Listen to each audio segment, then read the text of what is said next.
अक्सर लोगों को तनाव या चिंता हो जाता है। इसके पीछे कई अलग अलग कारण हो सकता है। एंग्जाइटी डिसऑर्डर की समस्या दिन ब दिन बढ़ती जा रही है। वक्त बेवक्त कोई भी व्यक्ति किसी भी तरह की चिंता या डर से गुजर सकता है। ऐसे में ये जरूरी है कि इस कंडीशन को इग्नोर न किया जाए। तनाव या चिंता से जूझ रहे लोग कई सारे उपायों को अपनाकर इस समस्या से खुद को बाहर निकाल सकते हैं। वैसे तो एंग्जाइटी के लिए ध्यान करना बेहद फायदेमंद होता है। तो दोस्तों, चलिए मैं आपको गौतम बुद्ध की एक कहानी के माध्यम से समझाता हूँ कि अपने जीवन में तनाव मुक्त कैसे रहे। ये बात उन दिनों की है जब बुद्धा मरवन में अपना समय व्यतीत कर रहे थे। इस समय तक बुद्ध की प्रसिद्धि दूर दूर तक फैल चुकी थी। बहुत दूर दूर से लोग अपनी चिंताओं और परेशानियों का समाधान हेतु बुद्ध के पास आते थे। ऐसे ही एक दिन जब बुद्धा मरवन में अपने शिष्यों को प्रवचन दे रहे थे, तभी एक 40 वर्ष का व्यक्ति अपने नौजवान पुत्र को अपने साथ लिए बुद्ध की तरफ चला आ रहा था। जब यह प्रवचन स्थल के पास पहुंच गए तो बुद्ध ने एक नजर उन पर डाली और इशारे से बैठने के लिए कहा।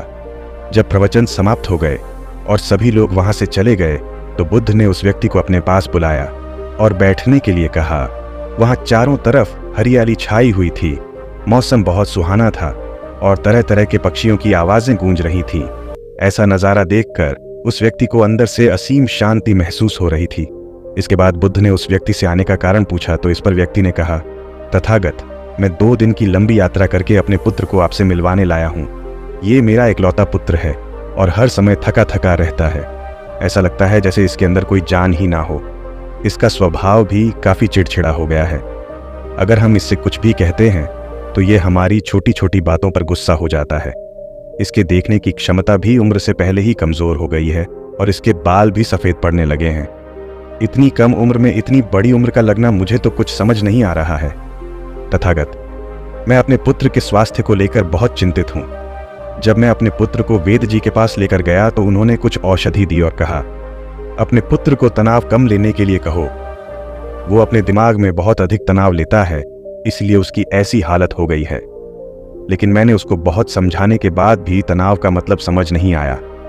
मुझे नहीं पता कि तनाव होता क्या है, ये किन कारणों से आता है और उसे कैसे अपने पुत्र के दिमाग से निकालूं। लेकिन मुझे सबसे पहले तो ये समझना है कि तनाव होता क्या है। इसीलिए तथागत मैं आपके पास आया हूं। कृपया आप मेरी समस्या का समाधान कीजिए। ये सुन बुद्ध उसके पुत्र को बड़े ध्यान से देखते हैं। उसके चेहरे को देखते हैं, उसकी आंखों को देखते हैं और फिर उसके हाथों की नब्ज को भी देखते हैं। ये सारी विधि करने के पश्चात बुद्ध उस व्यक्ति से कहते हैं कि तनाव लेना तो कोई नहीं चाहता, लेकिन फिर भी ये तनाव लोगों के दिमाग को दीमक की तरह पकड़ लेता है और व्यक्ति जान भी नहीं पाता है कि वह तनाव में जी रहा है। लेकिन अगर व्यक्ति तनाव के कारणों को अच्छे से समझ लेता है और तनाव के बारे में कोई ऐसा पैमाना बना लेता है जिससे वह जान सके कि वह कितने तनाव में है, तो वह इस समस्या का समाधान भी खोज सकता है। सबसे पहले तो तुम ये समझो कि तनाव होता क्या है। जब भी कोई व्यक्ति कोई काम कर रहा होता है लेकिन उसका मन कहीं दूर भटक रहा होता है, कल्पनाओं में होता है, तो उसके शरीर और मन के बीच एक दूरी पैदा हो जाती है। ये दूरी जितनी अधिक होगी, व्यक्ति उतनी ही ज्यादा बेहोशी की अवस्था में होता है और शरीर व मन के बीच की इसी दूरी और खिंचाव को तनाव कहा जाता है। आखिर कोई पसंदीदा खेल खेलने के बाद व्यक्ति चुस्ती और प्रसन्नता से क्यों भर जाता है, जबकि उसने तो अपने शरीर को थकाया है। लेकिन समझने वाली बात यह है कि खेलते समय मन और शरीर एक साथ पूरी तरह से उस खेल में केंद्रित होते हैं, जिससे शरीर और मन के बीच दूरी पैदा नहीं होती और कोई तनाव पैदा नहीं होता। और अगर दिमाग में कोई तनाव था तो वो भी दूर हो जाता है। लेकिन इसके विपरीत जब हम कोई ऐसा काम करते हैं जो हमें पसंद नहीं है, तो हमारा शरीर तो उस काम को कर रहा होता है, लेकिन हमारा मन कहीं दूर कल्पनाओं में भटक रहा होता है, जिससे शरीर और मन के बीच एक दूरी पैदा हो गई और तनाव ने जन्म ले लिया। इसीलिए व्यक्ति को एक समय पर सिर्फ एक ही काम करना चाहिए और अपने तन और मन की सारी शक्ति उसी एक काम पर लगा देनी चाहिए, जिससे व्यक्ति के अंदर तनाव पैदा ही ना हो। इसके बाद बुद्ध ने कहा, तनाव पैदा होने के मुख्य 8 कारण होते हैं और जिसने इन कारणों को समझ लिया वो जीवन भर तनाव मुक्त रह सकता है। मुख्य कारणों में तनाव का पहला सबसे बड़ा कारण है टाल मटोल करना, आज के काम को कल पर टालना। आप लोगों ने ये कहावत तो सुनी होगी कि आलस्य इंसान के शरीर का सबसे बड़ा शत्रु है। इंसान आलस्य की वजह से आज के काम को कल के लिए टाल देता है और फिर काम को टालना उसकी आदत बन जाती है। काम को कल पर टालने वाले व्यक्ति का काम कभी भी समय पर पूरा नहीं हो पाता है। और अगर किसी तरह से पूरा हो भी जाता है तो वह उतना अच्छा नहीं हो पाता है जितना अच्छा उसे किया जा सकता था, और फिर यह बात व्यक्ति के अंदर तनाव पैदा करती है। लेकिन काम को टालना या काम को एकदम अंत समय पर करना एक आदत है, इसीलिए व्यक्ति ना चाहते हुए भी बार बार अपनी इस आदत का शिकार बन जाता है और काम को टालता रहता है और काम को टालता रहता है, और फिर जब काम की समय सीमा पास आ जाती है तो वह तनाव से भरकर काम को पूरा करने का प्रयास करता है। इसीलिए तनाव मुक्त रहने के लिए व्यक्ति को काम को टालने की आदत छोड़नी पड़ेगी, और ये तभी संभव है जब व्यक्ति काम को समय से पहले खत्म करने का निश्चय करे। बुद्ध ने आगे कहा, तनाव का दूसरा सबसे बड़ा कारण है ईर्ष्या करना है। जब व्यक्ति ईर्ष्या और जलन से भर जाता है तो उसका मन अंदर से सड़ने लगता है। ईर्ष्या एक आंतरिक घाव है। आंतरिक घाव यानी मन का घाव व्यक्ति के शरीर का घाव तो भर सकता है, लेकिन मन का घाव कभी नहीं भर सकता। इसीलिए व्यक्ति को दूसरे की खुशी और तरक्की से कभी ईर्ष्या नहीं करनी चाहिए, क्योंकि ईर्ष्या तनाव का कारण है। तीसरा कारण है अति महत्वाकांक्षी होना। महत्वाकांक्षी होना अच्छी बात है, लेकिन क्या कभी आपने इस बात पर ध्यान दिया है कि इंसान के लक्ष्य कभी पूरे ही नहीं होते हैं। उसका एक लक्ष्य पूरा हुआ नहीं कि वह दूसरे की तरफ भागने लगता है, दूसरा पूरा हुआ तो तीसरे की तरफ, और इस तरीके से वह अपने लक्ष्यों को पाने के लिए जिंदगी भर गोल गोल घूमता रहता है। व्यक्ति अति महत्वाकांक्षी होता है। जिसने बड़े बड़े लक्ष्य बनाए होते हैं वह वर्तमान में कभी रह नहीं पाता है। उसका मन सदैव भविष्य की योजनाएं बनाने में ही व्यस्त रहता है। उसका शरीर तो वर्तमान में रहता है, लेकिन मन भविष्य में ही रहता है, जिससे मन और शरीर के बीच दूरी पैदा हो जाती है और वह तनाव भरी जिंदगी जीने लगता है।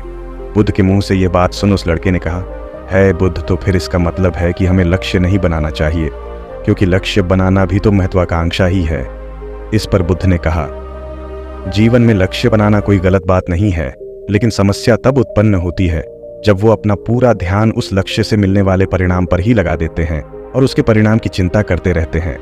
व्यक्ति को वर्तमान में जीना आना चाहिए।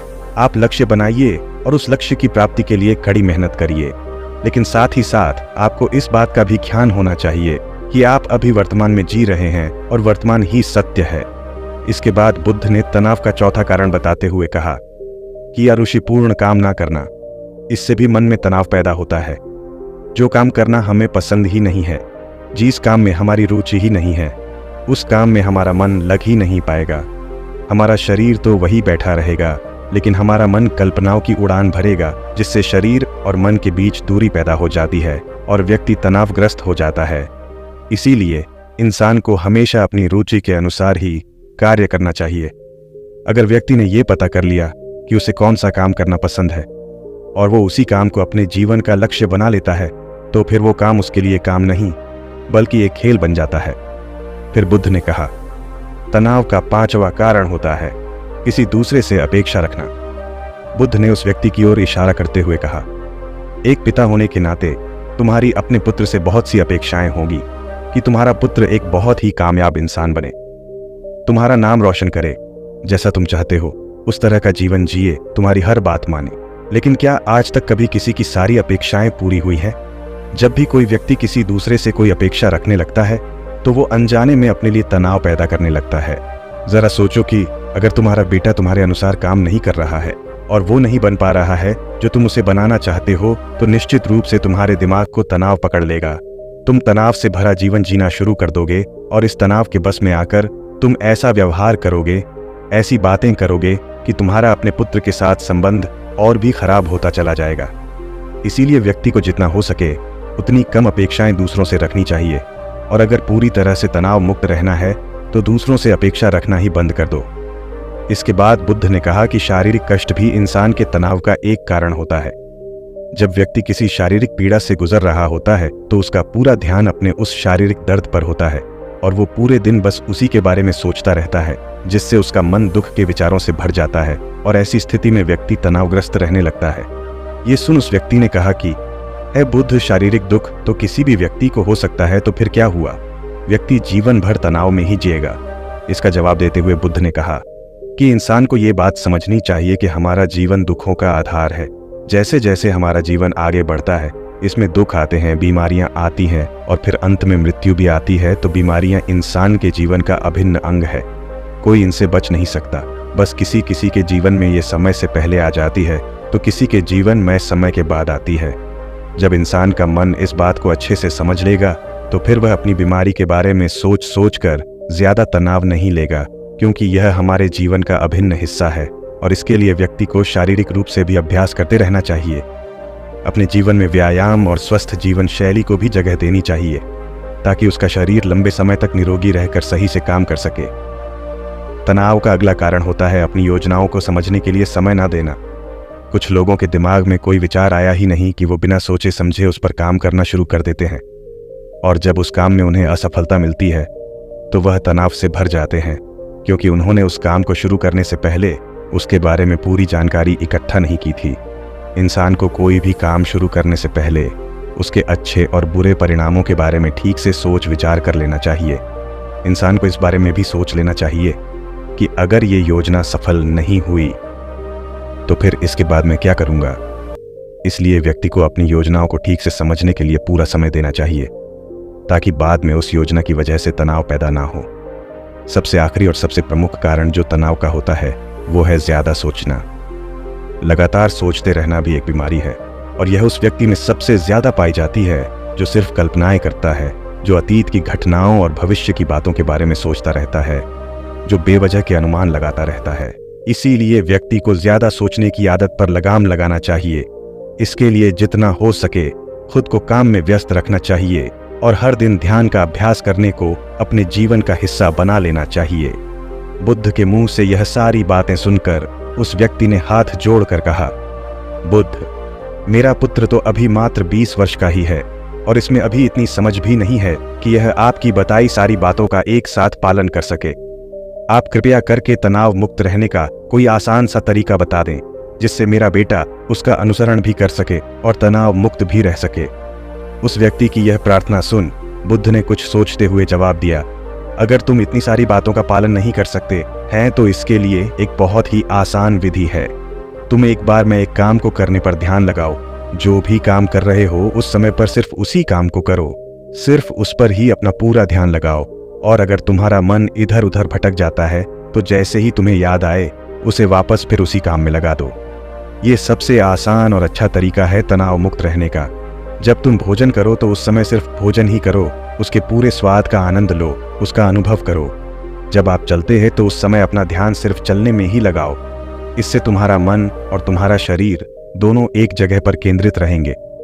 दोनों के बीच दूरी पैदा नहीं होगी, जो कि तनाव का मुख्य कारण होता है। एक समय पर सिर्फ एक ही काम करने का प्रयास करें, वो भी पूरे ध्यान के साथ। दोस्तों, आशा करता हूं कि आपको इस कहानी से काफी कुछ सीखने को मिला हो।